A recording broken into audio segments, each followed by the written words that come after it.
What's up, guys? Casey with Golden Bracket Racing YouTube channel. Just got done installing this secondary starter switch here. Actually ran it through the actual panel that's inside the car that controls everything else. So you can just stand right over your valves and adjust your valves. Super easy process. I'm going to show you guys how to do that really quick so you don't need a helper inside the car with you. Clicking the starter button, be it your kid or your wife or buddy, whoever. But now it's a one-man job because on a dragster I could see that before whenever I was hitting it from the actual cockpit, but obviously in a door car you don't have that option. So I've been wanting one of these ever since I got this car. Just got done putting it in. I'm going to show you how I did it.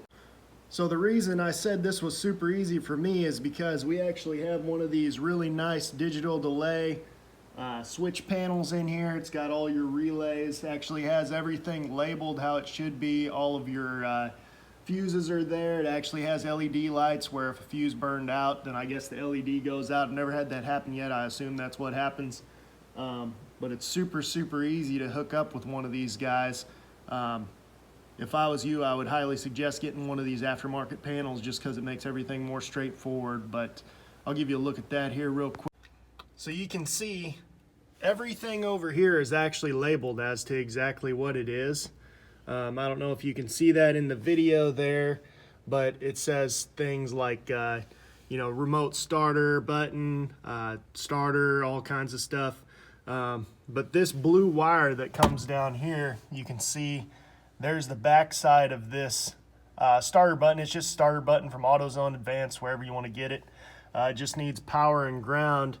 And then it's hooked up right there to the actual switch, and it just runs through the normal starter relay just like everything else would.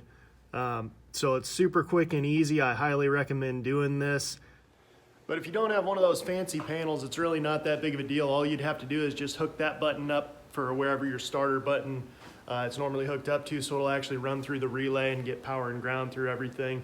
So you can use that to start the car whenever it's cold. If you need to be up there controlling the fuel, if you're getting ready to adjust carburetor, all kinds of things like that. But I highly recommend having one of those. It's a super easy install. Literally took me maybe like 10 minutes to do that whole deal.